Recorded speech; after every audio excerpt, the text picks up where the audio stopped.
Yes, people, welcome back. Welcome back to another edition of From a Fair Eye View on Pi Radio, brought to you by myself, Flawless Mr. Take Notes. I'm large up my bro, Stro. He will be on shortly. He will be on via the StreamYard in about 10 to 15 minutes or so. But like I start each and every show, well, I don't actually on From a Fair Eye View, but I should. But big up to everybody who is supporting From a Fair Eye View and Pi Radio as a whole. It's much appreciated, and it does not go unnoticed. So large up to everyone who is always supporting. And if you haven't seen the show before, it's a Premier League show where myself and when Stroll joins discuss all of the Premier League results. We give our thoughts on the games, the results, news, etc.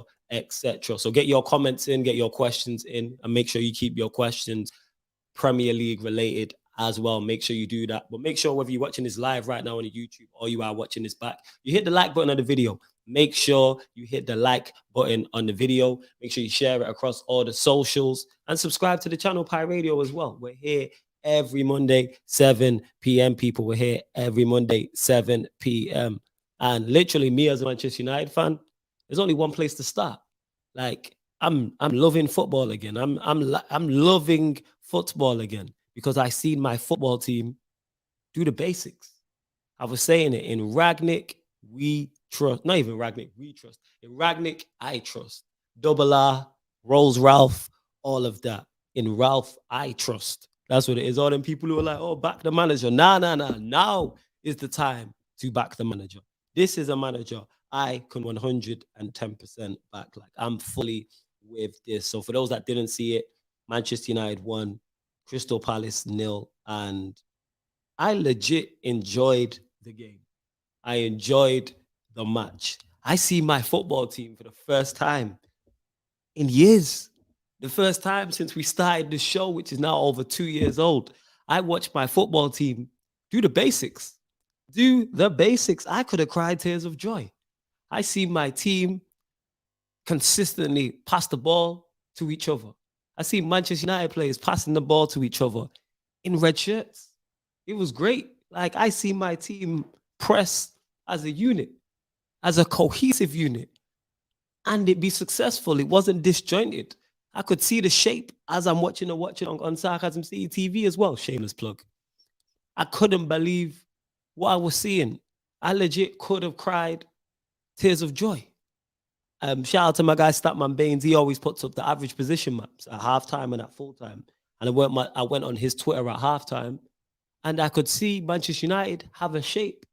Our right back was where it was in the right back area. Our left back was in the left back area. Our right-sided central midfield player was on the right side of the pitch. The left-sided central midfield player was on the left. I could see a shape. I could see a unit. And on top of that, everybody, I think, apart from Harry Maguire, was in the opponent's half. Excuse me. That's what you love to see. Everybody was in the opponent's half. I couldn't believe what I was seeing. I was shocked, but happy. You can hear it in my voice. I have nothing to complain about. There's criticisms, yes, but that's not of Ralph. And like, to all the people who said a manager needs 3 years and needs 400 million to implement his style, he's had 1 day. And it wasn't even a full training session, and you can already massively see the improvements and see the difference of what Double R is trying to do. Double R Mafia. Shout out to my guy Eddie who called him that. Rolls Ralph, as Rance called him. Hear me? Double R, as I call him. Like, just on job, just 110% on job. I'm actually just getting the stats up now from the game because I need to go through these. This is glorious. I see my team dominate the ball at home. This is all I've been asking for. Obviously, Fred scored the goal, and we're going to get into that. But I'm seeing here 16 shots, 3 on target, 62% possession, 530 passes. We haven't seen this in the longest.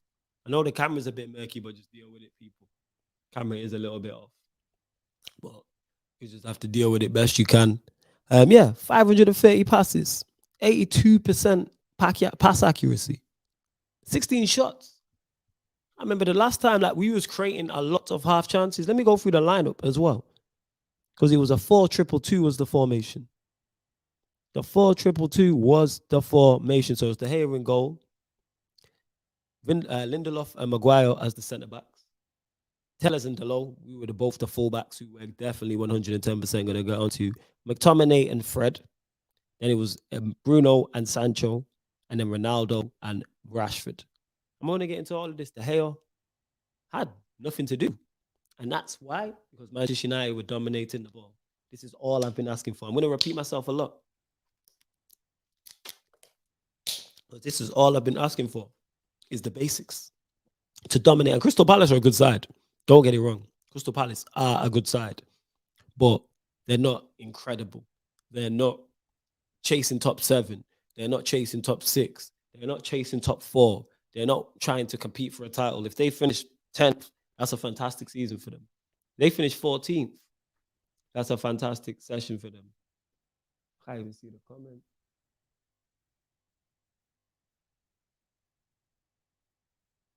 Can't even see that comment. Big up to Danny anyway. Big up to Danny in the cup. As I was saying, yeah. So I was at, we dominated the ball. We treated Crystal Palace like Crystal Palace. They're a mid-table side. And that's not even being disrespectful. At best, they have a new manager. They're coming to Old Trafford. And too many times we've seen teams come to Old Trafford and dominate the ball. And they're allowed to do what they want. We've seen Everton do it. We've seen Aston Villa do it. And I didn't mention City and Liverpool because they're two sides chasing the title. But Aston Villa and Everton shouldn't be coming to Old Trafford to do that. Villarreal shouldn't be coming and doing that as well. Large up everyone in the cut. Everybody landed. Like, it's ridiculous. Big up to everyone in the cut. Big up to Taha, big up to D-Dog, big up to One Danzo as well. You lot get your questions in as well. You don't have to be Manchester United related. As long as it's Premier League related, it can run. As long as it's Premier League related. That's absolutely fine. But where was I? Yeah, Maguire and Lindelof. 2 centre-backs I'm not a fan of. I'm not a fan of either of these centre-backs. I'm not a fan whatsoever. However, they was on job.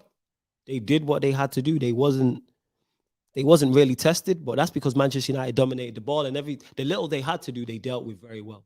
Because you got Benteke who's in good form. You got Zaha. You've got Gallagher. So Palace have attacking players who can hurt you. And we nullified them. We nullified them. Absolutely. We nullified them. And that's what you're supposed to do. When you only have 30% possession, you have to be very precise with the ball. And I've been saying this. Is Manchester United's defense good enough? Absolutely not. Where Manchester United are trying to go, it's not good enough. It's not good enough. However, if you dominate the ball, you'll be all right to seeing it.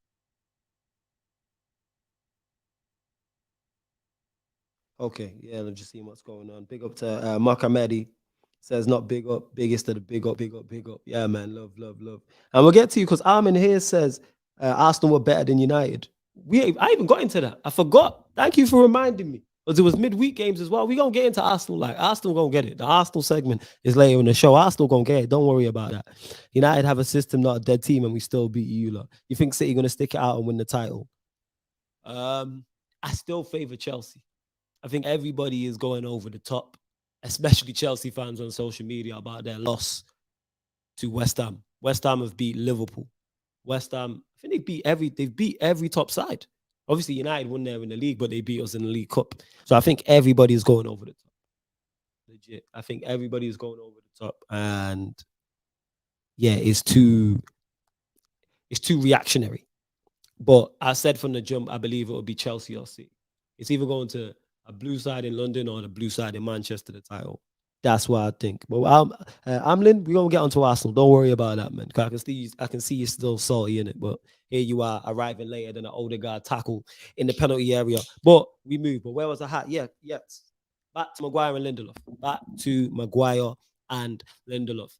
When you dominate the ball, you don't have to defend too much. And I'm not a fan of either of those two. But the little they had to do, they dealt with. Now onto the fullbacks. Because this is something I've mentioned time and time again. Onto the fullbacks. Dalot and Tellez should have been playing. I've been calling for them.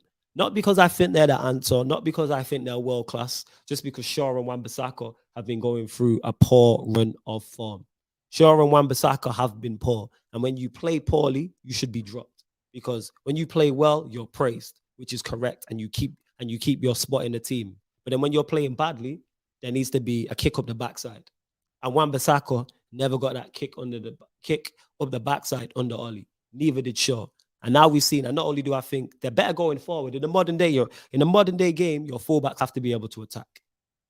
In the modern day game, people will talk about, oh, Dalot's poor defensively. I was like, where? How do we know this? Give Dalot give him a fair chance to succeed or fail. Give Tellers a fair shot to succeed or fail. Wan-Bissaka's had a fair shot. He's played multiple games since he's come. He's played over 50 games. He's been playing the entire, just this season alone, not even forget his career before, forget last season. I'm talking about this season. He's played multiple games. Shaw has played multiple games and they haven't performed. We've been conceding goals left, right, and center. They're both a part of that. And neither have been offering much going forward. So I'm like, play Dalot, play Tellers. And we've seen the difference. And I'm talking about just this game in particular. Dalot was a part of the goal. If Wan-Bissaka doesn't play that pass, Wan-Bissaka doesn't dribble, drive, and play that into Greenwood. If he gets it and he slightly drives, he's passing it inside. Whereas Dalot's gone to Greenwood. It is a simple pass, yes. But if Wan-Bissaka's there, we don't score that goal. And then maybe Fred doesn't score. And then maybe we draw the game 0-0. And we're having a whole different conversation. But that's the difference and the impetus of having attacking fullbacks. And Dalot was also a part of the equaliser against Arsenal, which we'll get into. Same with Tellers. Offensively, an outlet. He wasn't the greatest going forward, but he was a threat. He whipped a couple crosses into the box, which is what you want, which is what you need from your fullbacks. And I got to give them both full credit defensively on job. For what's supposed to be the weak part of the game, for what a lot of the fans state and say, this isn't good enough, that's not good enough, etc., etc. They did the business. They 110% did the business defensively. Zaha's a tricky customer. Zaha is not easily... Oh, big up one. Danzo says United versus Villa next round of the FA Cup. All right. That's a trophy I want to win. Dalot was solid defensively. Zaha's a tricky customer, one of the best wingers. Gallagher, Benteke, Dalot, Tellers, Lindelof, Maguire dealt with them. But again, they was allowed to deal with them because not only did they defend well, also on top of that, we dominated the ball. So defensively, no complaints whatsoever. Into the midfield. We'll go to everybody's man of the match, which was Fred. And even outside of the goal, I've said it before, we all know what Fred's strengths are and what his weaknesses are. Play to his strengths. Fred should never be in any system picking the ball up off the centre backs as a six. That's not his game. He should be pressing high, utilizing his energy, his tenacity, as Saeed said it, the hard yards with a purpose. That's what he should be doing. And that's what he did. And he thoroughly deserved his goal. Like, he 110% thoroughly deserved his goal. So big up to Fred each and every time. And one Danzo said Chelsea versus Chesterfield, Liverpool versus Shrewsbury Town. Look at Chelsea and Liverpool getting these easy draws. And we draw a Premier League side. Libbies. You're City going to draw. Guaranteed City going to draw someone easy. Absolutely guaranteed City draw someone easy. You already know it.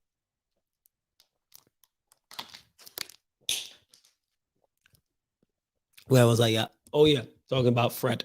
Waxing lyrical about Fred. And we've seen Rangnick get the best out of him. Quality strike as well. Let's not forget that. Quality strike. Absolutely top quality strike that was from Fred. And then on top of that, big up at Big S in the building and all that. You know what I'm saying? Pi Radio hierarchy. Told you he's just focusing the camera as well, people. There's always people working at Pi Radio. So anytime you hear noise in the background, it's because Big S or Sparks or somebody else is doing something. So make sure you subscribe to the channel. Follow Pi Radio across all social media platforms as well. But yeah, where was I at as well? In regards to Fred, top quality.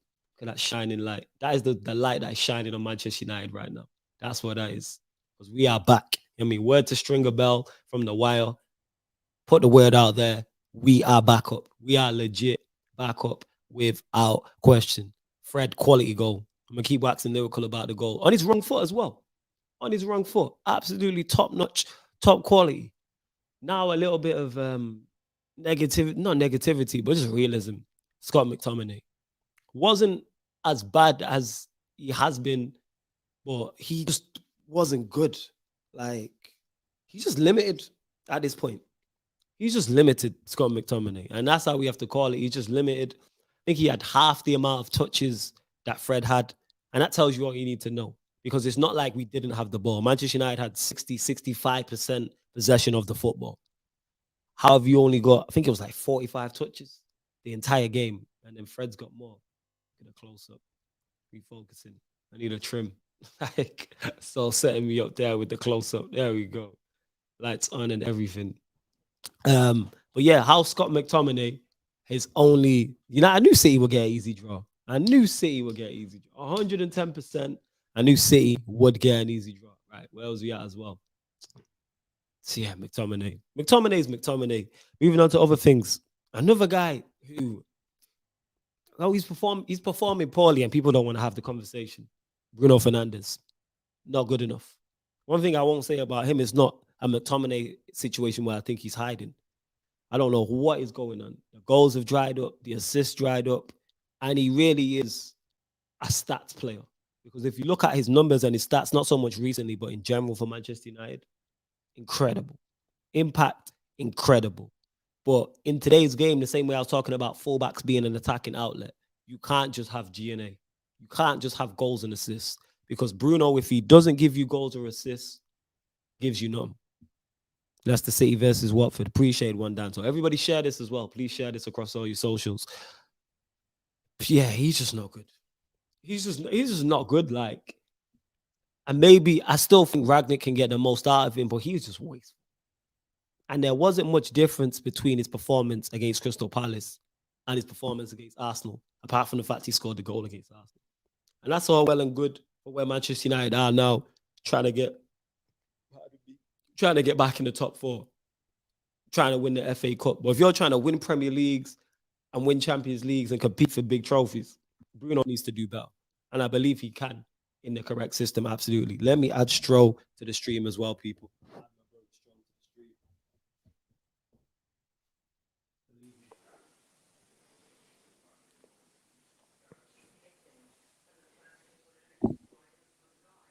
Yo, Stroll, can you hear me? Yo. Yeah. You can hear me. Well, you telling me first and foremost, you good, fam? Good. You good? Good, you. Yeah. All blessed. You get me? Just waxing Liverpool about Rolls Ralph. You get what I'm saying? And that double R in the building. Stroll, I seen Stroll, I could have cried. I seen a cohesive pressing unit. You know what I'm saying? I couldn't believe my eyes. Consistent. I seen us dominate the football. I was saying all before you went on. Single tear almost rolled down my face, fam. Like, just tears of joy. We actually passed the ball to people in a red shirt. I couldn't believe it. We had 65% possession, fam. Over 500 passes. We had 16 shots. It's amazing what happens when you actually put a manager in charge that's got credentials. Yo, it's crazy. Like, I couldn't believe what I was seeing in the first 5 minutes. I seen 3 or 4 presses. We won the ball back 12 times in the opponent's half. That is the most since Sir Alex retired. 12 times. 12 times. We haven't pressed cohesively 12 times in the last 24 games. Never mind one. Are you crazy? But yeah, where was I back to? I know Stroll's got a lot to say, obviously, about Liverpool as well, and we will get to that. Oh, have you seen the draws as well? United versus Villa. We've got Shrewsbury.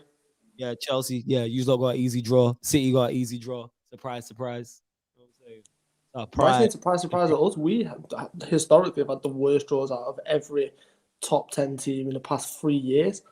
Oh, is it? All right, fair enough. That's why Klopp's record is what it is in domestic. I stand corrected. Fair enough. Yeah, because listen, you know this. Klopp doesn't really favour domestic competitions, never have.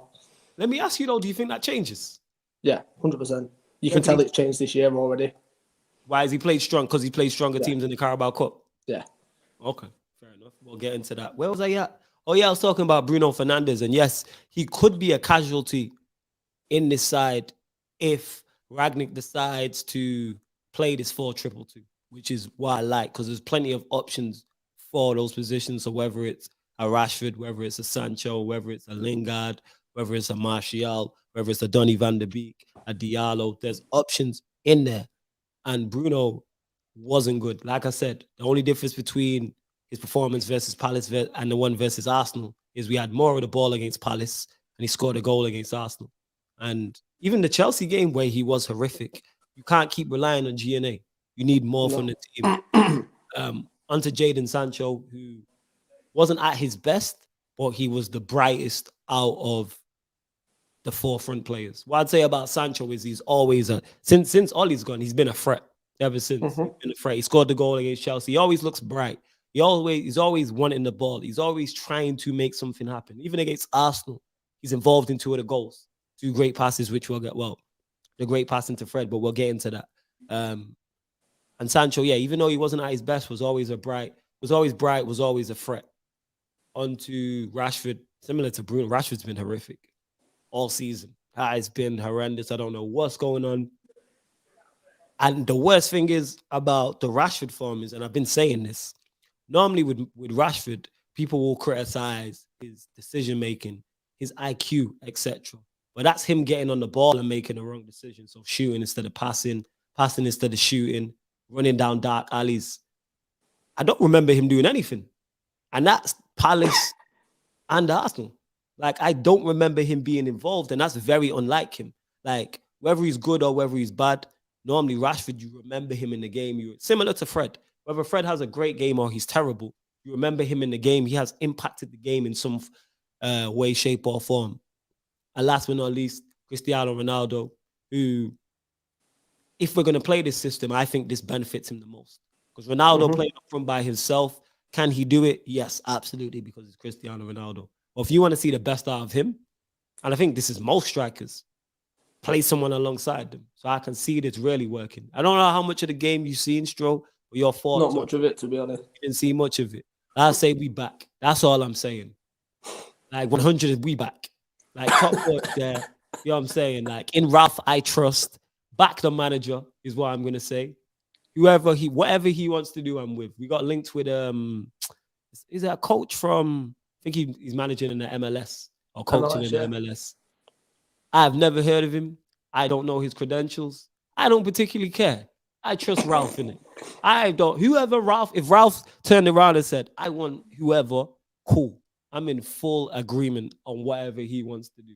Like with the team, whatever staff he wants to get in, whoever the next manager is when he moves upstairs, whoever he wants to get in upstairs, whatever he wants to do. You know what I'm saying? If you were to change the name of Old Trafford to New Trafford, I'd be like, cool. Let Ralf just do what he wants. We've been waiting for this. But where do you want to go to next? We're going to your game. I know you want to talk about it because you messaged me after the game. And then I tweeted you back after the United game and said, see you there. So your thoughts, Wolves 0, Liverpool 1. Talk to me, Stro. Big Dave Origi. What a man. What a guy. Listen, I don't think there's a man in modern football that scored more impactful, important goals off the bench or in general than Origi. Tottenham Champions League final to seal the win. Barcelona at home, the 2 goals that he scored. Newcastle this season, we won the title, and he scored the 87th minute winner from a header from a Shaqiri free kick. And then people are doubting us, people are writing us off, and Jota misses that awful sitter, and it's one of the worst misses you're going to see all season. I understand how he's done it because he's playing against Wolves. He's just gone for pure power because he just wants to score against them instead of being smart and just placing it. And you then see Chelsea drop points earlier in the day, and then you're like, ooh, Liverpool are going to slip up here. This is why Liverpool aren't title credentials. And then Van Dijk hits this 60, 70-yard, unbelievable crossfield pass, ball straight into Salah's path. Salah, touch out of his feet is stunning. And it lands to Origi's feet, 94th minute. Liverpool down and out. Now that, to me, flawless, looks like title-winning form. Most clean sheets in the Premier League. Scored the most goals in the Premier League. Who's your next game, by the way? Sorry to cut you off. Who's your next match? Villa. Is it? It's Villa. You know what I'm saying? You got Villa. All right, go on, carry on. I'm letting you watch. Most clean sheets in the Premier League. Scored the most goals in the Premier League. Salah's the best player in the Premier League. Demolished Everton. Yeah. You told me that these next 2 games we were dropping points. I did say that. And you also said that if we didn't drop points, you would reconsider this whole you're writing us off. How dare you write this team off? Yeah. You know what? Because you've defensively got better, I've got to give you lot credit. Like, I'm really like, if you're still there by the end of this month, by the start of January, if you're still there, you're fully in it. I'll admit that. I'll say that. The New Year show that we do, I don't know when that Monday drops, when we'll be back. But after Christmas and we're in the new year, if you're still second, third, 2-3 points off top, I go. Because this game's thick and fast. I know everybody in the Premier League is, because it's midweek games. Like I was looking, like, obviously you got Champions League coming up, and it's weekend, and it's Premier League midweek, and then we're literally on top of Christmas. It's mad. It's crazy, but listen, we didn't necessarily play particularly great. Front three weren't a unit like they were against Everton, but Wolves just sat everyone back, and it was just so difficult to break them down. And then this is one of the big things which people who don't watch Liverpool don't realise how important Van Dijk is. And it's not even just defensively. He's the best passer of a long ball in world football. There's no other centre-back that can play that kind of pass. It was literally right on the money, exact into Salah's path where he needed it to be.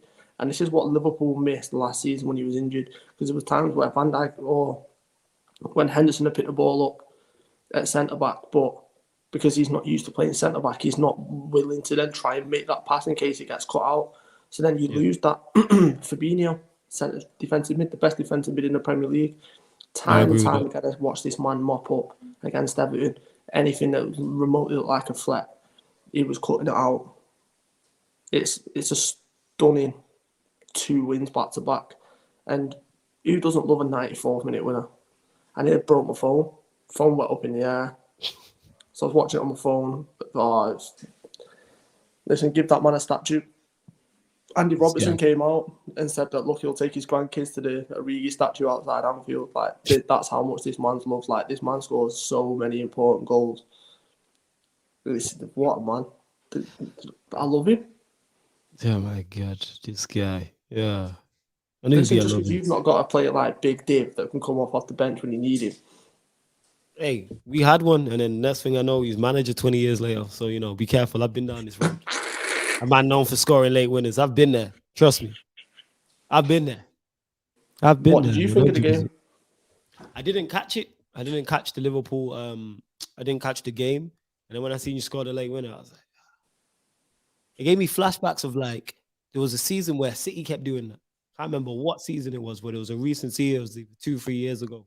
And City just kept scoring late winners. And obviously, as a Manchester United fan, I know all about my team scoring late winners.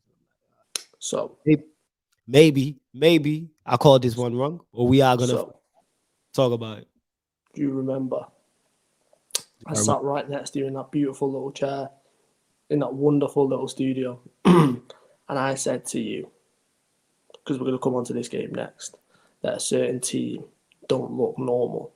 And that you're counting out the one team that is actually playing at the best, at the peak this moment. And that not only would we catch them up, that you will slowly start to eat your words, and you'll slowly start to realise, actually, Liverpool are in this title race. And I remember looking you square in the face, and I went, just trust me, you will see. Happily to happy, we are more than happy to play the underdogs. Keep counting us out. This team will make you eat humble pie.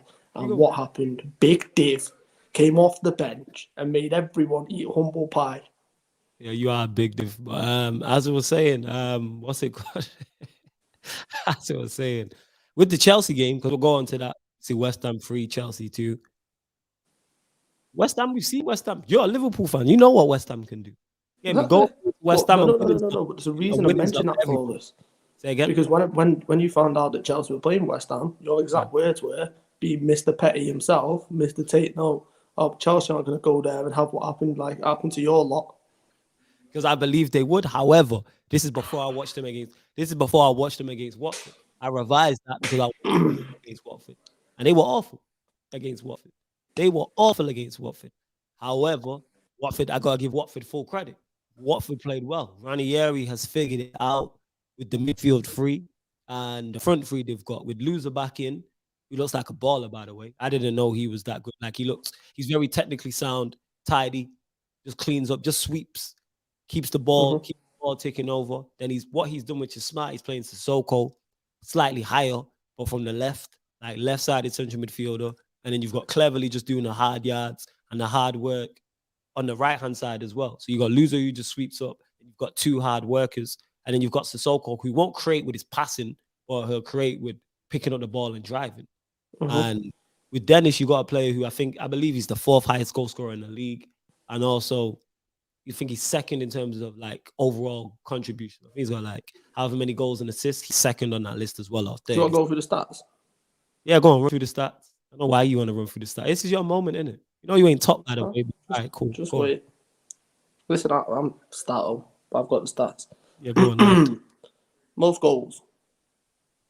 Liverpool have 3 in the top 5. So obviously Salah first, Vardy, because obviously the goal is now second on 9 points. Jota and Mane, 3rd and 4th, and then Bernardo Silva, which is something I want to come on to with regards to City in a minute. Right, so that's goals. Most assists.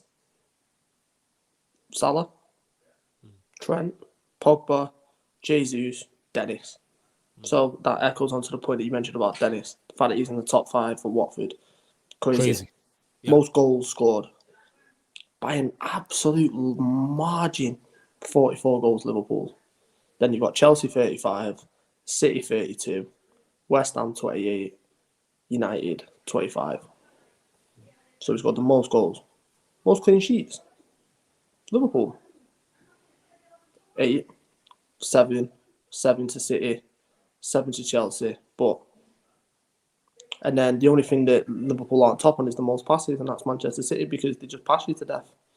Yeah, City will. Because they just spend most of the time with Kyle Walker and John Stones just having a little kick about at times and just friendly. Yeah, you pay. But and then the stats are incredible. Like when you look at, where is he now? It's wild when you go through some of the stats, like City. We'll come on to them in a minute, but I said this at the Southampton game and I got slaughtered. I said I watched that game and there's something about Chelsea that just isn't right. They're not that methodical like everyone was calling them out to be.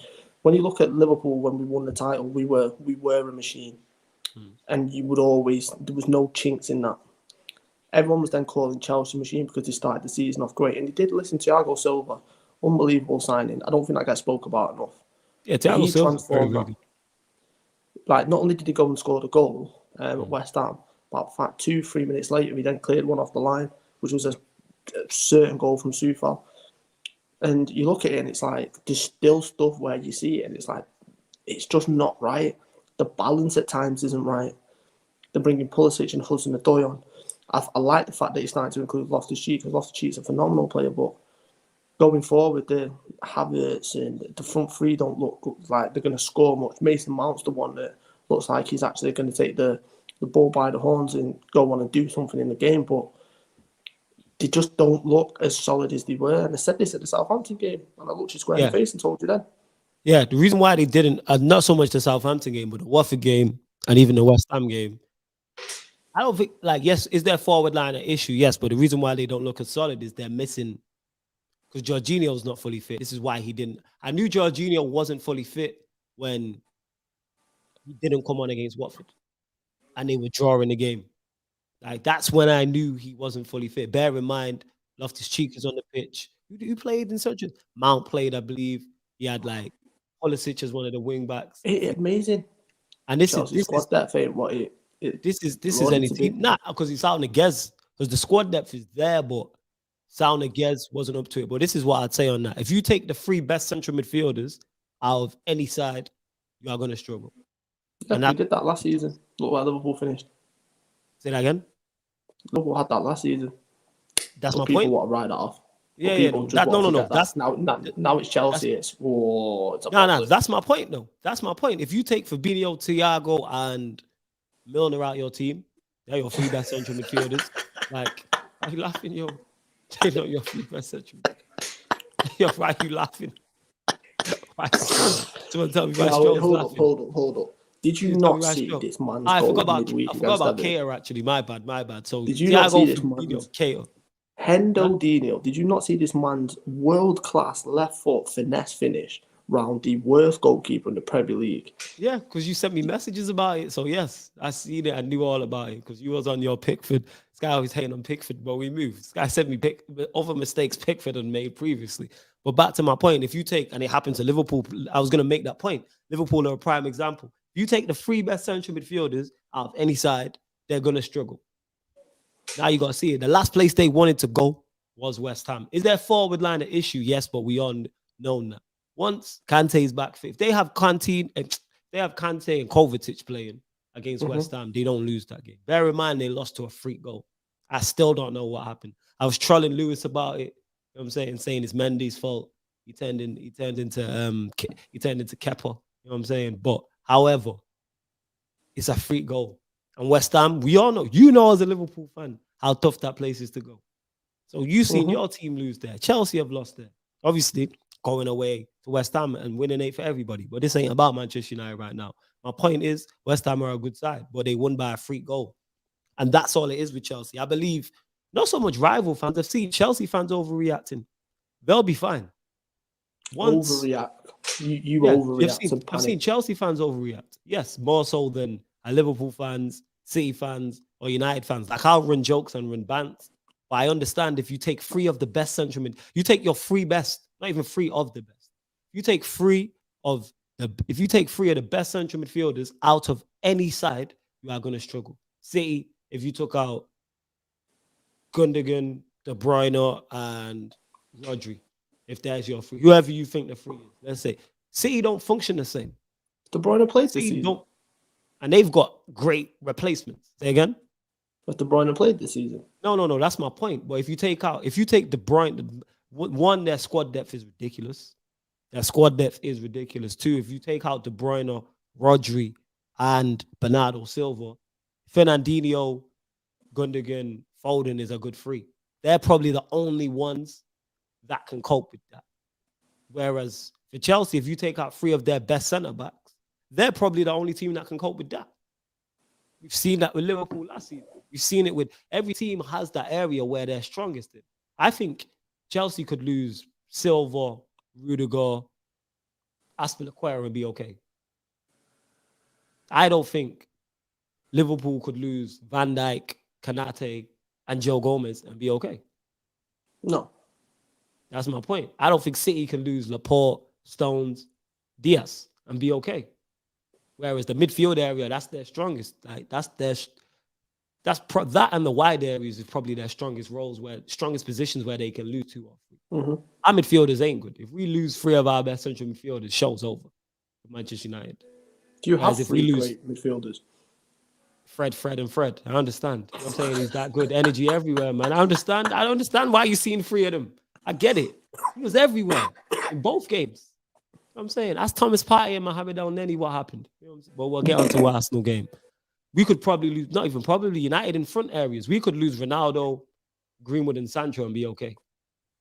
So that's back to my point is they were awful against Watford. But shout out to my guy Peter. He called it. He said Chelsea's season relies on 5, 7, and 8. He said as far as we're gonna go is the fitness of those 3. For those that don't know, that's Jorginho, Kante, and Kovacic. And he said this before the Watford game. Never mind the attack. Chilwell being out's a big hit for them as well.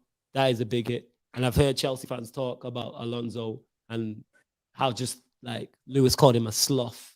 said he's slow, he turns like a truck and all these type of things. So yeah, I think Chelsea will be okay. Chelsea, who they got next? Talk to me, Style. Who's Chelsea's next game? 1 sec. Yeah, cool. Brighton. Well, no, ignore that. Leeds. Yeah, they'll beat Leeds. Is that Ellen Road as well, isn't it? No, it's at Chelsea. Is that at Chelsea? What time is that kick? Is it free? Or is it an early kick? Is it free? Saturday? Yeah. I might do a watch along for that. I don't know. That's what I was just thinking. I might do. But yeah, as I was saying anyway, Chelsea would be okay. Minor blip. I'm saying City have had him already this season. Liverpool have had him. This is just Chelsea's turn. I don't overreact. I don't switch back on what I'm saying. Like, We've seen Liverpool draw at Brentford. We've seen them draw to Brighton. Like, who else did you drop points against in that run as well? Chelsea. Yeah, no, Liverpool. Was it after the Brighton You game? dropped points against. Oh yeah, West Ham. Yeah. You dropped point. It was Brighton and then West Ham. They were 2 back to back. This is just their run. We've seen City drop points as well. So Yeah, that's City how dropped points. Yeah, like so. And it's 38 games. There's 38 games in the season. Neither But- Liverpool, City, or Chelsea are going to win all their games up until now. I expect them to bounce. But you look at it, and it's like for us, there's some games where we should have gone on and won. However, we've only lost one game so far this season, and then you look at how tight everything is. The fact that we've lost the least and we drew. Some of them points could come massive at the end of the season without even realising. So everyone looks at the Brighton game like it could be an absolute terrible result. And at the time, it felt like it. But then you look at the context of everything, it's like, actually, that could help us out at some point. Maybe. At one point, you just never know. Maybe. Well, I'm still sticking by what I said. I know you are because you are a stubborn one and you will always ride for whatever. You will die on that hill. That hill is not. I've already said, though, come January, you're still there, you're fully involved. It's the fact that you've not even putting us there now. The least defeats, the most goals conceded, the least, most clean sheets. I don't see that. Most goals scored. We've got top 2 in assists in the league. We've got the top 3 goal scorers in the league. You've got Hendo Dino putting in masterclasses. I hear all that. This is the first season in history that Liverpool have ever gone to Old Trafford and Goodison Park and scored 9 goals. Yeah. Never been done. As good as you've been, we're both in dire straits. If he loses tonight, I think he's gone. Yeah, but let me ask you that. If they lose tonight, do you think he's gone? Yeah. That's what I'm saying. I looked at the table, they're 16th. I couldn't believe it. I was like, I didn't know it was that bad. Thing is, though, it's Everton are in a worse position because nothing to do with Benitez. It's a mess above him. Yep. Must be nice as a Liverpool fan seeing your rivals in a mess. Oh, I've loved it. Look at this guy. Evertonians don't take that. But as I was saying, yeah, so each team's going to go. This is just Chelsea's. I don't overreact. I still stand by what I said. But come the new year, come 2022, if Liverpool are there, like in and around January, I'll be like, you're legitimately in the title race.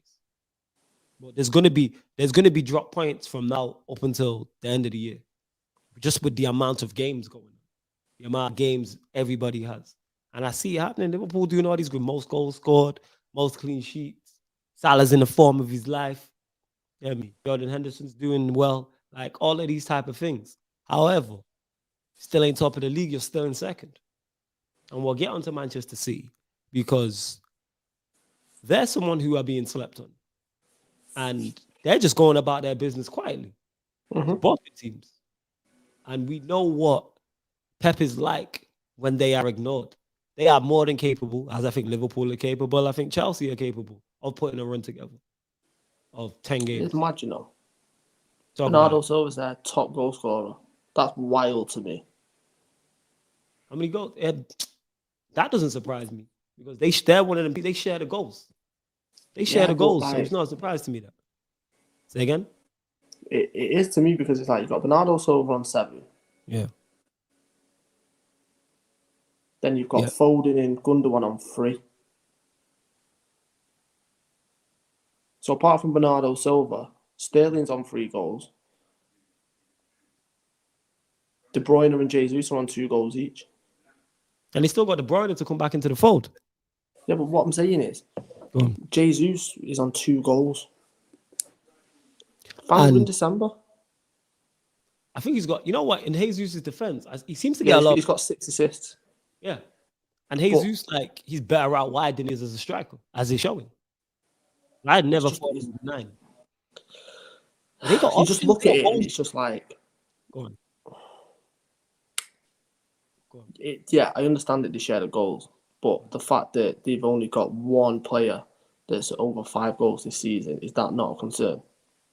Yes, I know De Bruyne's to come back into the fold, but De Bruyne, even when he's played this season, hasn't looked like De Bruyne. He's looked lost at times. He hasn't. Is it a concern? Yes, but I think it's something they can sort out. I think it's something and they don't concede a lot of goals either. So that's why. And this is me as a United fan saying this. Like, is it a concern? Yes. Is it a major concern? No. I think that gets sorted soon. Even if whether they sign somebody in January or not, either or they pattern that and deal with that. I think they'll be absolutely fine because that's why they're top of the league. They're top of the league with major concerns. Imagine when they deal with those issues and deal with those concerns. You should be very, very afraid. When I say we, I'm talking about you. They're the ones in the title race with you, and they're currently top, and they're on a run. We've seen City do this before. Seen Pep do this before. And he wants to win the title. Oh, yeah, and King Cap says it there. We play Chelsea the 2nd of January. That's the big one. I think our first show back might be after that game. There we go. So there we go. I didn't even realize that until King Cap just said that. So when Chelsea play Liverpool at the Bridge and Chelsea win the game, I ain't gonna say nothing. Like, all right, you'll see in it when Chelsea win the game, fam. I'm telling you now, Chelsea win it. Same way I said Chelsea will get points at Anfield. I called that at the time. I said they'll get points. I predicted them to win. I'm saying someone on my right hand side looked at me like I was crazy. Had it not been for the red card, I believe they win the game. But I said verbatim they wouldn't get beat. I knew they wouldn't lose, and they put in a great performance. I told you it'd be a draw. And after the 10 men, say again. I told you it'd be a draw. Yeah, you did call draws. It's like but at the Bridge, I'm calling a Chelsea win. I'm saying that's. If you're Not getting nailing past the coffin, but that confirms what? Say again? I thought you said something. I was going to say, yeah, that just confirms what I'd thought of. Like, it would just confirm what I'm thinking. I'm very happy that the first, from a third eye view of 2022 is going to be right after Chelsea versus Liverpool at the Bridge. Because depending on when I presume it's like a game by itself. So I should be able to do a watch along. Let me double check that. Should be able to do that. Make sure you hit the like button on the video and subscribe to Pi Radio as well, people. Make sure you do that. Let me have a look here.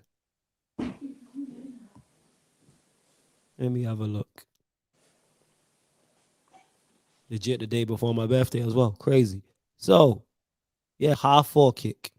Big 40th. Okay. Celebrations and that. Yeah. Happy belated birthday to you, fam. It was Stroll's birthday, people. Everybody in the comments. You know what I'm saying? Wish him a happy 36th birthday. You know what I'm saying? And that. Yes, Stroll. Firstly, it's not my birthday to the 18th.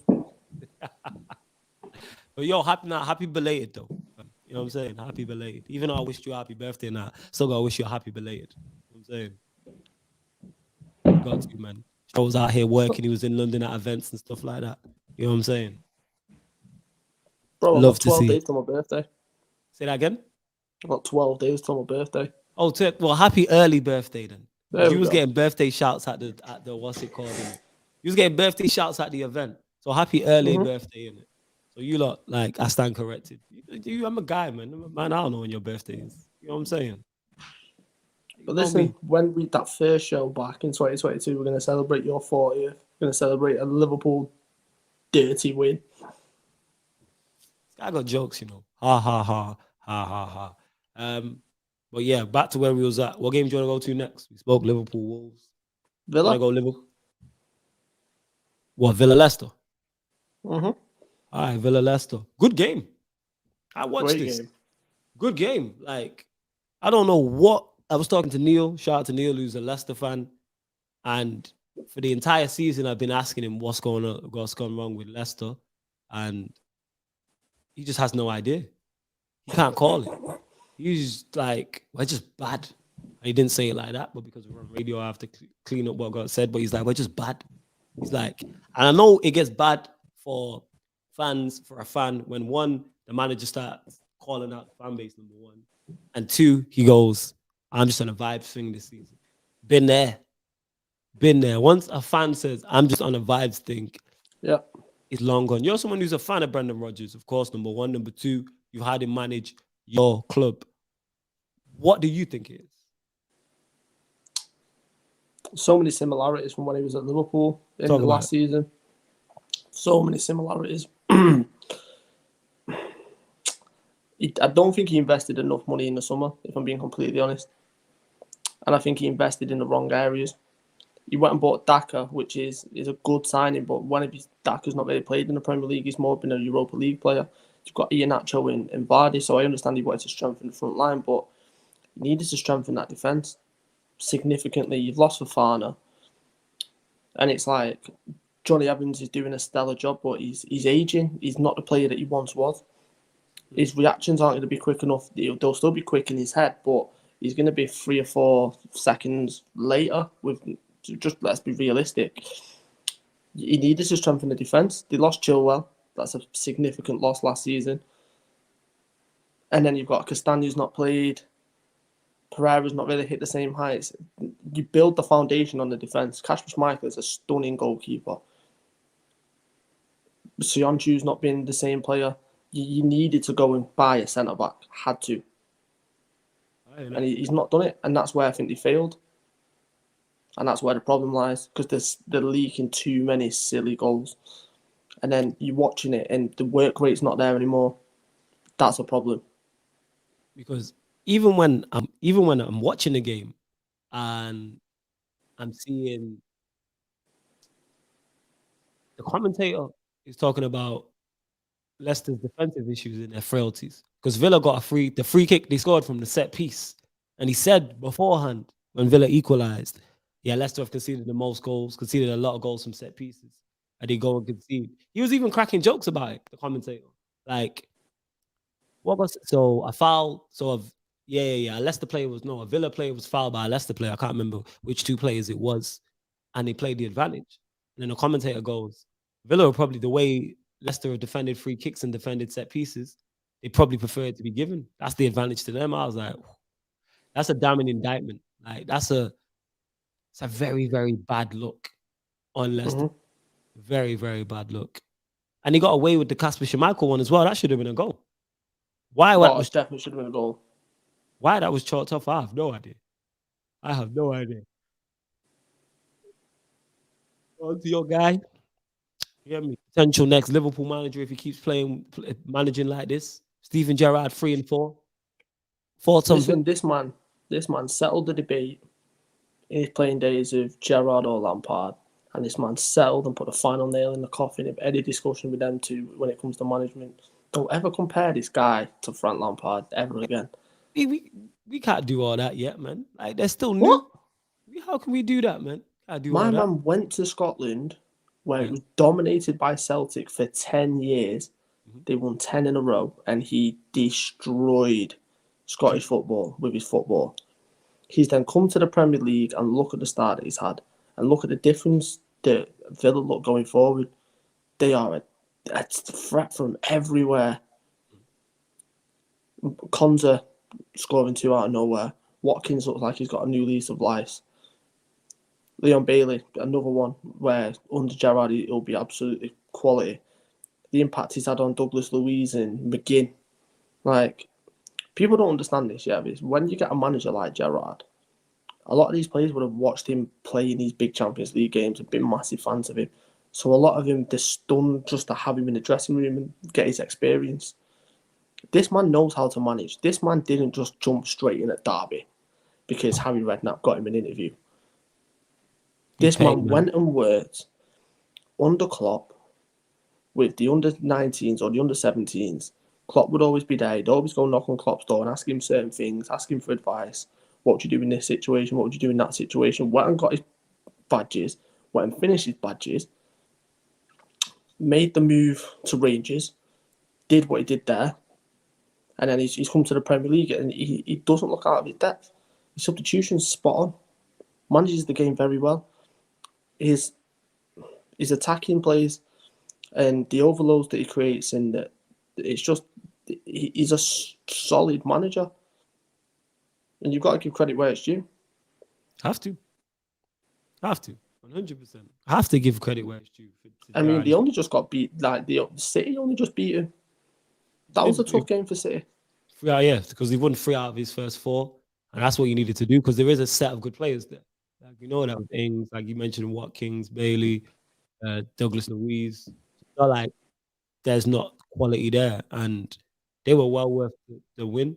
Something else that cracked me up as well was Harvey Barnes when he didn't pass the ball to Maddison. Madison went absolutely mental. It was Harvey Barnes one side, and I think that was over. All he had to do was roll the ball to either of them. I know. Just roll the ball to either of them. Oh man, It's like Jota. It's like Jota's missed when Jota went through. You've got Salah and Mane stood next to him, waving at him like, "Well, go on and give it me." And then you've got the whole box where he can put it, and he just puts his head down and thinks, "I'm whacking this in the back of the net," and it just hits Connor Cody, and you're like, "What are you doing?" Like when you look at that Harvey Barnes incident, it's like, "What are you doing?" Yeah, and he had 2 chances because he could have passed it and got tackled. It ricocheted and he still had it, and then he could have passed it again. Man had 2 times, 2 times, and then Madison went up, and rightfully so. It's like playing on FIFA with Ryan. I understand. I get it. You know what I'm saying? And that fully 110% understand that. What game you want to go to next? Obviously, because we've had 2 sets of fixtures, so we got a lot to discuss anyway. But obviously, we can stick with this weekend's fixtures just gone, and then we'll go into the big from the middle. Oh, wait a minute. Let's go to the team that I said would pick up 3 points this weekend. Why? Because they beat Burnley. Is that what you're saying? What you want about? That's where we're going. Because they beat Burnley. Look at this guy smart. They beat Burnley, you know. Yeah, but I told you, and you were like, "No, they won't." We just gonna ignore that they drew to Norwich. We didn't put a bet on it. Yeah, I'm saying, I ain't putting it because I don't want to wear no Liverpool. I'm not putting. I'm betting on Burnley. You must be crazy. Listen, Burnley. Like you think I'm betting money on Burnley? Can I just say though? Do you know what he did that was smart? And I said this to you the other week. Go on. He included a Switzerland international back in the defence. Who? You know, someone that played in the Euros, played very well for Switzerland. Fabian Schär. And who came up with the assist for Callum Wilson at the weekend? The Swiss international, Fabian Schär. Almost as if he's got international quality and he knows what he's doing. This is shameless. Yeah, it's... But, you know, Brucey Balls couldn't think of that. Hey, this ain't about Steve Bruce. That's in the past. No, it's not. It's all relevant. That's in the past. Yeah, Bruce. Dubravka on the bench. Under Bruce. Starts under Eddie Howe. There's levels. Yeah, Eddie Howe is an unbelievable manager. He is very good. Again, that's not a shot. The reason why I've said Newcastle are going to get relegated is nothing on Eddie Howe. I think Eddie Howe... Oh, yeah. No, you never said it was anything to do with Eddie Howe. It's the players that they've got, and I agree. But the fact that he's getting a performance out of certain players it's a testament to his management. Well, see, I watched him against Norwich. 45 minutes of my life I won't get back. Not good. Yeah. No. Not good. You know what I'm saying? Why we didn't watch him? You can see the certain things that are there which he's trying to work on, but... Well, what can you see there that he's trying to work on? You can see certain things like he's trying to do. You can see the formation he's trying to do. You can see how he wants them to operate off the ball, but it's difficult with the personnel. Joelinton, another standout performance. That man works his socks off. But they seriously need to strengthen. They need another centre-back because Lascelles isn't it. I said this to you. Lascelles is not that guy. Shouldn't be captain. For me, it should be Callum Wilson, exactly how it was at Bournemouth. For me, you go and get a centre-back. I think you're comfortable in there with Jamal Lewis. I think you're fine with that. I think you need a centre midfielder because as much as Shelby's got the technical abilities, he's a balloon head. He's a hothead, and he's one bad conversation or one bad word in his ear from getting sent off. You can't rely on that when you're in a relegation battle, and every point is so important. Thanks. And then you've got St. Maximin. You need to keep hold of him because with the African Cup of Nations coming, Liverpool are on the lookout for wingers. Rafinha's in the mix. St. Maximin will be in the mix. Traore will be in the mix. Realistically, I know Newcastle have got abundance of money now, but if you're St. Maximin, are you willing to take a risk? If a club like Liverpool come knocking at the door, no, he's gone. So they need to try and make sure that he doesn't go. And they need to strengthen significantly. They can't just rely on Callum Wilson. They need to go and get a striker. Have to go and get a striker. They need more. They need, like I said, attacking players. Everything. I'm not going to lie. They need everything. Anywhere they can strengthen. Whether that's centre-backs, full-backs, central midfield, a 10, depending on what formation he wants to play, wide players, striker. They need to strengthen all over because it's just not good enough. There's a reason they've won one game. Oh, yeah. That's not an accident. It's not an accident. They won one game for a reason. They beat Burnley. The bottom 3 all on 10 points. So the relegation battle is heating up. Obviously, Watford just above that, Everton just above that. Burnley are in trouble. All right, go on, talk about it. I mean, I know you've been waiting to talk about it. Go on. They're just listen. It happens. You get found out, and you don't adapt your style of play. Tony Pulis at Stoke, prime example. You look at all the teams that have gone down. Sheffield United was another one. Amazing in the first season. Didn't adapt the style of play, and then they got found out for it. People are saying that's Leeds this season, but when you look at the injuries that they've had, they've had to adapt slightly, which doesn't suit them. And yeah, it was an okay result for them, which we'll come on to in a minute. But Burnley have played like this for 6 years, and there's just no change. It's teams used to go to Turf Moor thinking this is going to be a tough game. This Facts. teams are going there now thinking, no, we can play this off the park. Yes, they're going to hit it long, but we know how to deal with it. They do it all the time. Like there's no surprise. There's no catching a team out. The biggest surprise is when you see Vidra, because it's just not a typical British name. But what was this? What about they got Cornet though? What's your thoughts on him? I told you that kid should not be anywhere near Burnley. Yeah, could he save them though? Is what I'm saying. Could he be the difference maker? No, it's because he's a left back. He's a left back that can play left wing. Yeah, so he could pitch him with goals from. What, you expect him to score 20 goals from left back? Not 20. Not 20. Yeah, but what I'm saying is that they shouldn't be looking to him to save him. They should be looking at Dyche going, do something different, because it's so easy to read. Like, you just know how they're going to play. There's no change. And it's just like, come on, you could utilize Dwight McNeil in a different position. You could try a different formation. You could do something to make yourself more. Imagine if Burnley went to three at the back. They would be so difficult to break down. It'd be scary. Yeah, imagine Dwight McNeil as a left wing back. I was thinking, or as like in a 10. Who in the 10? Who did you say? I'm saying, imagine Dwight McNeil in the 10 in that corner at left wing back. Oh yeah, 100%. And then you've got the three centre backs. That'd be ridiculously hard to break down, and you wouldn't concede these stupid goals that you're conceding. But he's still Mr. Stubborn, and he's just going with what he's going with, and it doesn't make any sense to me. They are a big mess.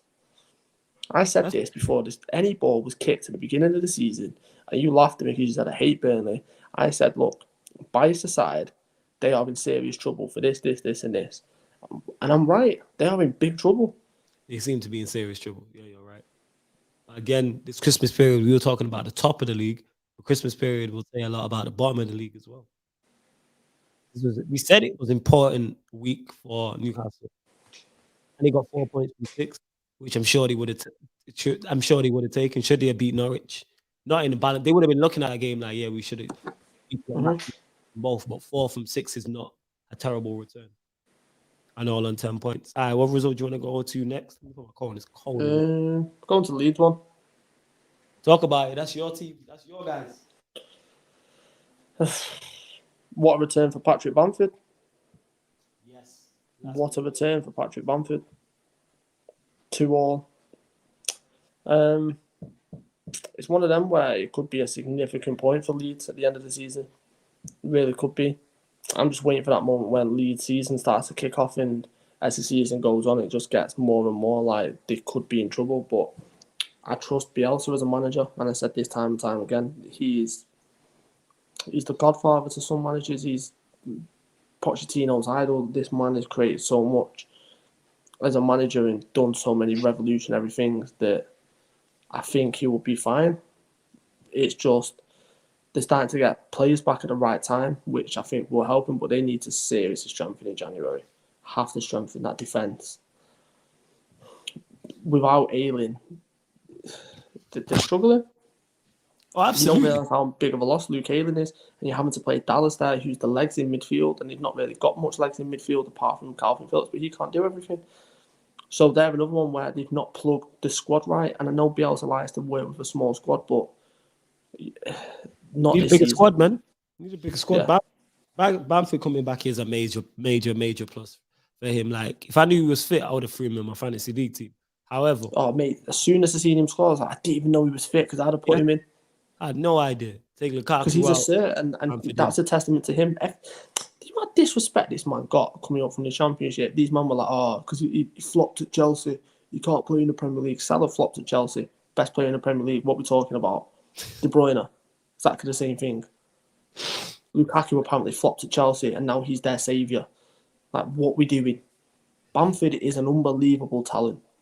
I said this man would get an England international cap before he kicked a ball in the Premier League. And once again, missed it. Mac was right because I predict these things. What happened? He went and got an international cap.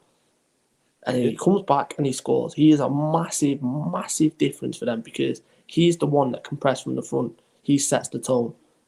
I genuinely think this is when they get Aiden back as well, we'll see a different Leeds team. I think they'll survive. Let's see. Hopefully, you know what? I genuinely think you're right. Hopefully, you are wrong about them surviving. You know what I knew you were going to say, hopefully you are wrong. Yeah, of course. Right? He wants to see what normal, decent human being wants to see Leeds in the. No one don't want to see Leeds in the Premier League. No one's that. I'm saying, personally, I think the Championship's too good for. Here we are.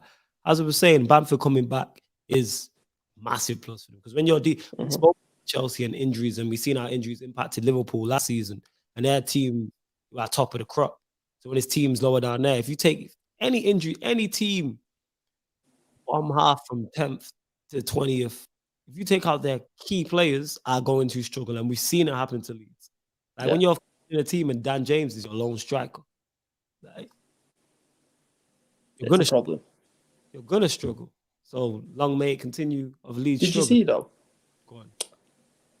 Victor Orta, the owner or sporting director. Yeah, who was he getting into it with? Was he shouting at somebody and telling somebody to shush? From where it was, it looked like it was someone in the Leeds end, which is that it's wild scenes anyway. This is the same man that the whole Spygate incident, and then because he already got promoted, when they actually won the league, they won it at Derby, and that man actually brought binoculars to Derby and was celebrating with the binoculars in his hands. Like, the man's wild as it is, and I seen that on the way back from London this morning. I was just like, what? Yeah, because I did see what's wrong with this guy? When I seen it being reported, I think it was on Sky, they were saying they was unsure as to who he was talking to. Is anyone in the chat now? But he was getting restrained from everyone. Yeah. And my man was bouncing off everyone. Like, there was at least 5 or 6 men that was trying to hold him back, and all of them maybe he was receiving like criticism or something. Yeah, well, it's just wild. But I would love to know who he was talking to. It might have been someone saying that they need to recruit, or you've not recruited well in the summer, however it looks. It was heated. He was not happy about something. Oh, he looked like he was about to go lay the smackdown on someone. Not happy. People's elbow. Just having a look here. I'm trying to I thought, let me search on Twitter and see what's what. Like, I'm not seeing anything. I'd love to know who he was talking to when he was screaming at. What's his name again? The guy. Victor Orta, Orta. Yeah.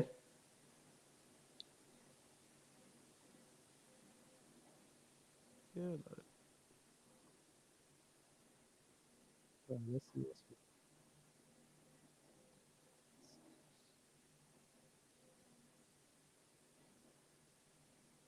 Yeah, I see nothing. I'm not getting anything. No, it's not telling you who it was with. Yeah. Let me try this again.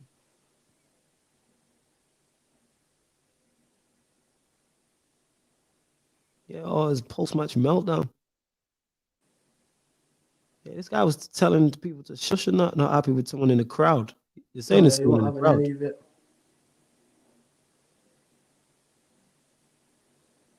It's saying it was a Leeds fan. It was. Yeah, this is what it's saying on here. According to this article, obviously, I don't know how reliable it is. Yeah, held back. Talks to a fan. Violently gestured to an individual after Leeds. Yeah, I've just seen the exact same tweet. Yeah. Furious Leeds sporting director Victor Orta has to be held back as he gesticulates at a Leeds fan. Yeah, an eyewitness claims the Spaniard was having a go at an abusive Leeds fan. Abusive, then, you know what? He's one of them where if he's at your club, you love him because he's so passionate, he stands for everything. Do you know what I mean? Like, when have you ever seen a sporting director after a scandal like what they had with Spygate whip out binoculars and celebrate like that? Like, Leeds fans loved him for that. And then if someone's being abusive, like, it's kind of nice to see the curtain stripped back in just pure passion. Like, no, I'm not standing for this. They're my players. Do you know what I mean? We don't see that with racism. Hey, for real. Hey, we'd love to see that. Exactly. Too many managers stood there silent, head down, wishing that they hadn't heard it. Facts. Why can't we see more reactions like that? I'm not calling out nothing. Crazy. Hey, have you seen I need to balance maybe. Have you seen the Jude Bellingham stuff? No, talk to me about it. I've not. You know what? Let me play it. I'll talk you through it now. So, Bayern Munich played Dortmund at the weekend, and some of the decisions in that game were absolutely scandalous. Like, insanely bad. And then Jude Bellingham gets interviewed at the end of the game, and he just said, well, what do you expect from a referee that was done for match fixing? What's wrong with that? Here it is. But, so then not only that, the police are now involved. It's now a police matter. What, nonsense. For telling the truth? Nonsense. What are we doing here? One second, let me play this.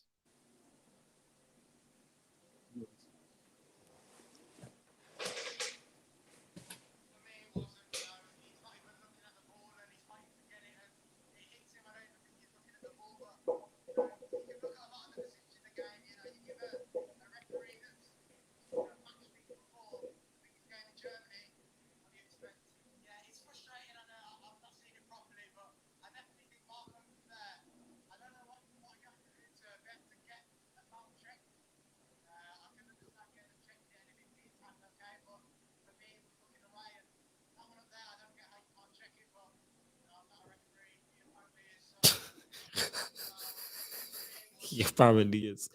So he said that he's not lying in regards to giving the referee who's match fixed before the biggest game in Germany. Like, what exactly is being investigated?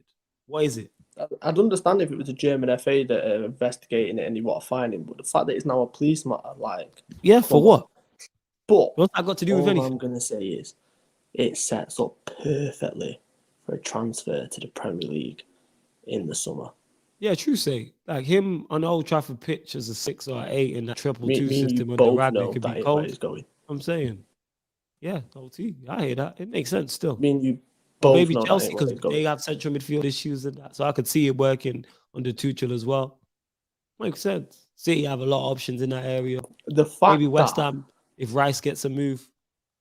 I hear that. Maybe Everton going down this route just goes to show where you fear that he's going to go because of the reports.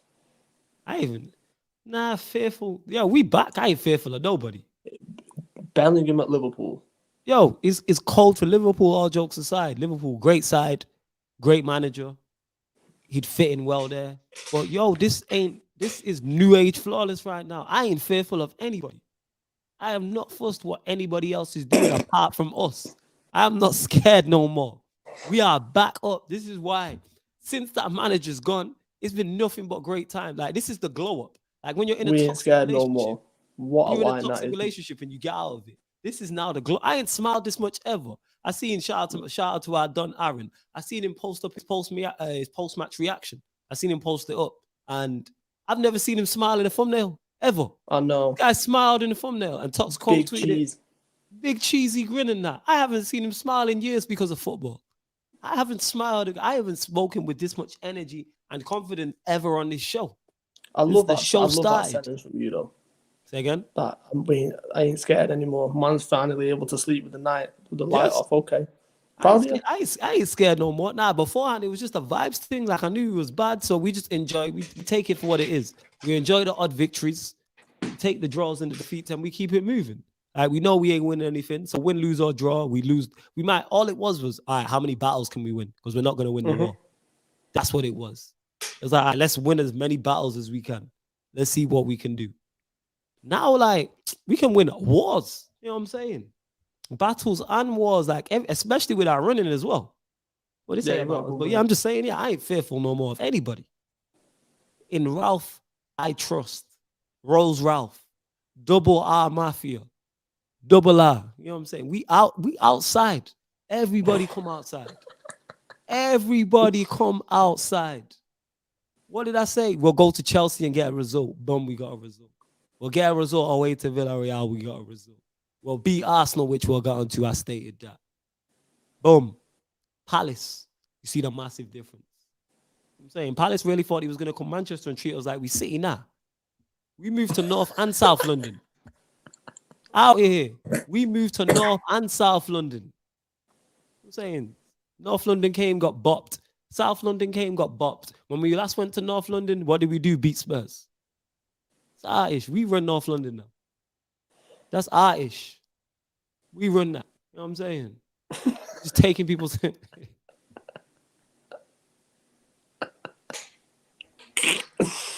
Yo, fool. Right, yo, I'm gonna have to bounce. Yeah, no stress, family. Before you go, last result you want to talk about quick before you go.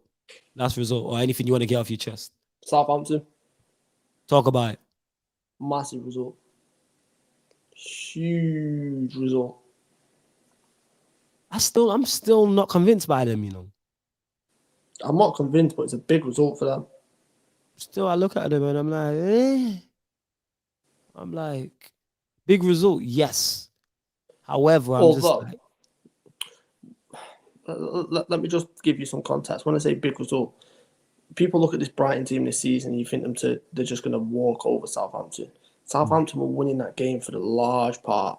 mm-hmm. And it took a 97th minute equaliser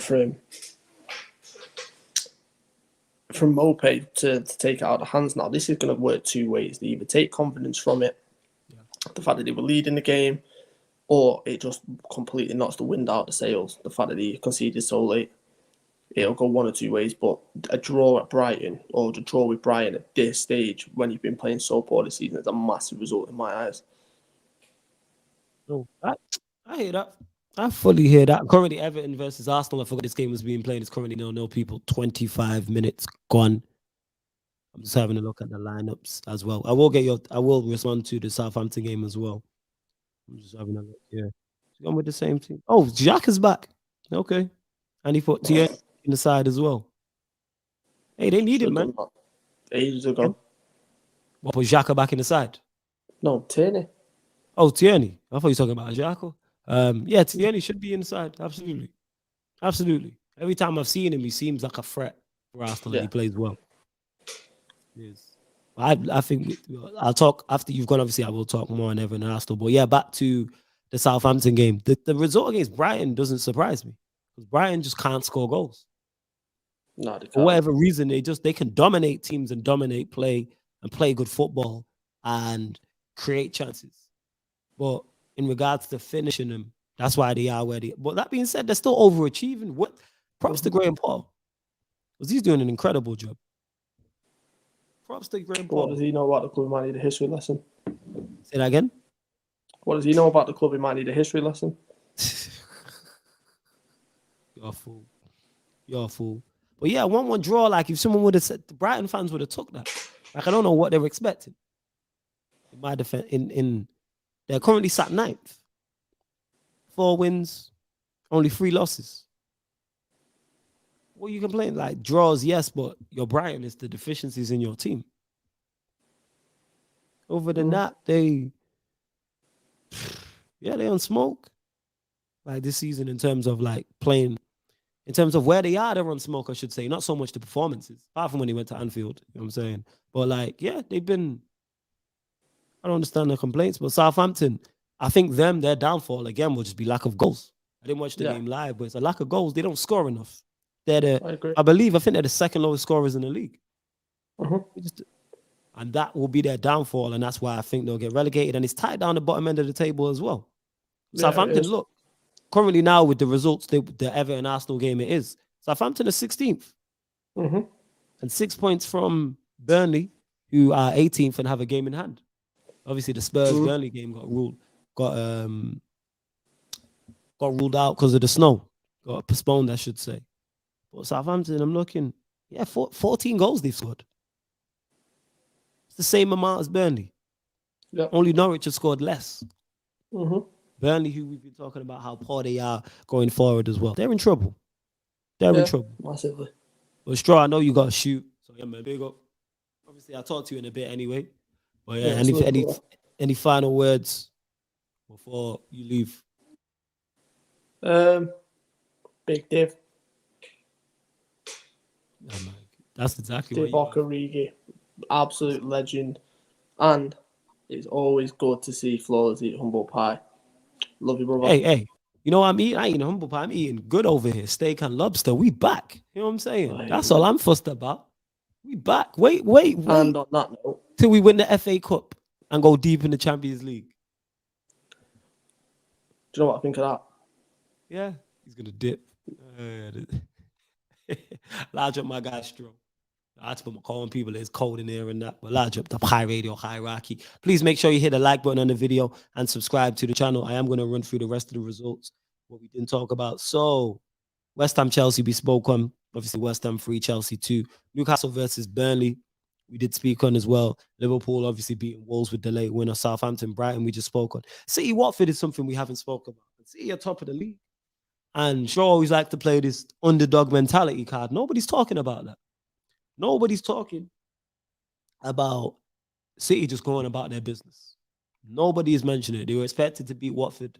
Watford did put up a good fight in their defense, but 3-1 and City doing City things. That's what I'd say on that. Leeds, Brentford, we spoke on. United, Palace, we spoke on. Spurs, Norwich. What a banging goal by Mora. Gotta give full credit. Probably the goal of the weekend. Probably is the goal of the weekend. Top quality, I would say. Sweetheart. And Conte will be looking, they'll be looking at that like we have to win.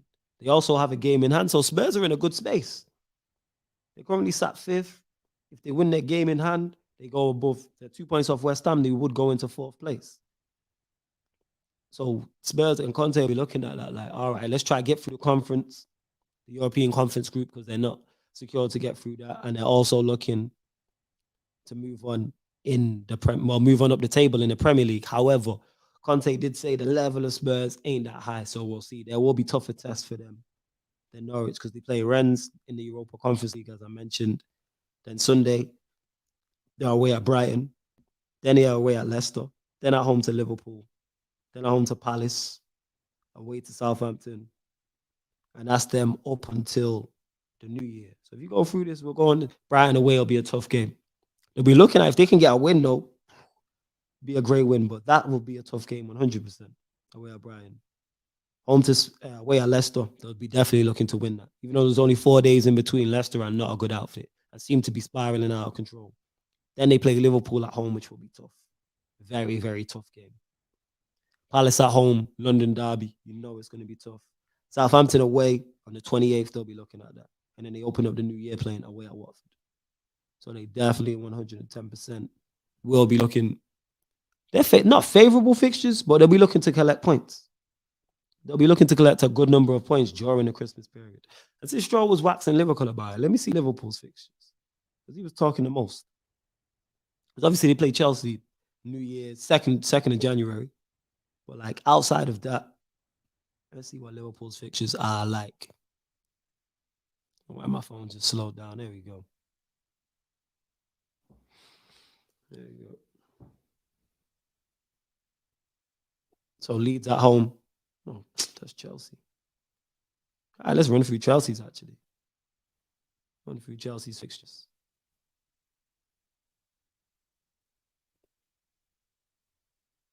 Why my phone's playing up. Big up Ryan in the comments. Big up C1 as well. So yeah, Leeds at home. Then you got Everton at home. Wolves away. Villa away. Brighton at home. Favorable. Again, Chelsea be looking to bounce back. After the disappointing defeat to West Ham, definitely. If you look at that, Leeds at home, Leeds are a poor outfit. They should beat Leeds. Everton at home, again, another poor outfit, a team that's struggling. Even though they could have a new manager depending on today, allow their next couple of results go. Wolves away. Wolves is a tough place to go. Villa away, obviously. Steven Gerrard's got the place working. Brighton at home, did expect. So you're looking at that. Outside the 2 away, their home games they'll be looking at Leeds, Everton, Brighton. They'll be looking at 9 from 9. And then you're looking at Wolves and Villa. Wolves don't score a lot of goals. So they'll be probably looking at maybe 4 wins from the 5. And maybe a draw to a Villa or a Wolves. That's maybe what they'll be looking at. And then obviously the big one, they play Liverpool and then they play City away a couple of weeks after that. They're big, big, big games. Going to Manchester City, let me see they're running up until the end of the year. So, currently, yeah, like I said, currently sat top by a point. And nobody's really talking about them. He's really talking about them. So they play Wolves at home, Leeds at home, Newcastle away, Leicester at home, Brentford away. And then they got Arsenal on the 1st of January. But looking at that, see, they'll fancy their runners with the Wolves at home, Leeds at home. They'll be looking at 6 from 6 from that. Newcastle away, we're looking at 9 from 9. Then you've got Leicester at home, 12 from 12. Brentford away is the tricky one. So again, similar to Chelsea, they'll be looking at from those 5 games, at least bare minimum 4 wins. Bare minimum 4 wins. They're on a roll. Obviously, they beat Villa, they beat Watford, they beat West Ham, they beat Everton, they beat Manchester United. So they've already got, that's 1, that's 2, 3, 4, 5. So they'll be looking at maybe 6, 7, 8, 9. They could be nine wins in a row once they get to Brentford. And then Brentford, even to win that 10th, then you got Arsenal away, Chelsea at home. That's what they'll be looking at. But we'll see. Oh, yeah, and I'll talk on it as well because people will someone mentioned it earlier in the comments, and I end on this note. Manchester United versus Arsenal. I said it at the time. I said it on all the live streams. I didn't understand where the confidence came from Arsenal fans. Oh, we haven't beaten you in so long. Yes, because we had Oli in charge. That's why. That's why. I looked at the team that they put out, and the team there's nothing to be scared of.